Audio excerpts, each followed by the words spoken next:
Witam bardzo serdecznie. Zapraszam na film, jak przygotować koktajl odchudzający z płatkami owsianymi, dosłodzony syropem daktylowym, w składzie banan, połowa cytryny, ćwiartka awokado i gruszka. Na filmie zobaczymy, jak to przygotować, a ja opowiem o owsiance, jakim cudem owsianka może mieć właściwości odchudzające, pomóc nam utrzymać stałą wagę. A dzięki temu, że zawiera beta-glukan, czyli rozpuszczalny w wodzie błonnik, który zmniejsza poziom hormonu głodu cholecystokininy. Beta-glukan powleka przewód pokarmowy lepką warstwą, która uodparnia nasz przewód pokarmowy na działanie enzymów trawiennych, taki płynny opatrunek, i spowalnia proces przyswajania cukru i wiąże kwasy tłuszczowe.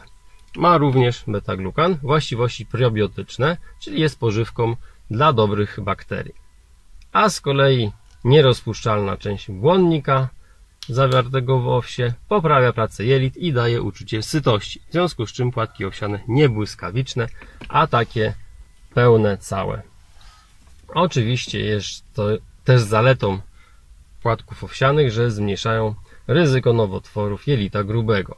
A po pierwsze właśnie dzięki zawartości błonnika, który pomaga usuwać toksyny z organizmu. A druga sprawa to też przeciwutleniające działanie awentramidów. Cokolwiek to jest. Również owiec nie przypadkiem jest podawany koniom sportowym, które na śniadanie zjadają owiec, gdyż zjedzona owsianka na 45 minut przed planowanym treningiem czy innym wysiłkiem fizycznym poprawia metabolizm i zwiększa wytrzymałość.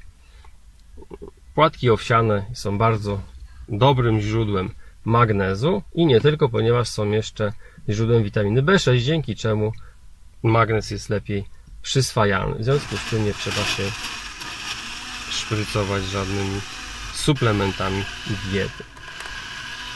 Magnez również koi nerwy i wzmacnia mięśnie, pomaga zapobiegać właśnie atakowi serca, udarowi mózgu, bo rozluźnia naczynia krwionośne i obniża ciśnienie krwi.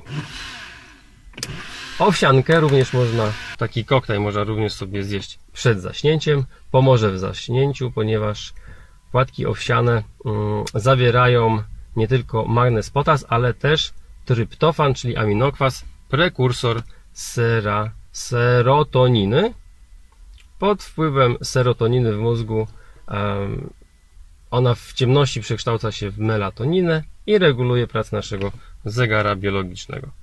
Koktajl jest bardzo dobry, dzięki syropowi daktylowemu jest słodszy. Naprawdę gorąco polecam. Smacznego, proszę sobie przygotować i sprawdzić, czy to rano, czy wieczorem.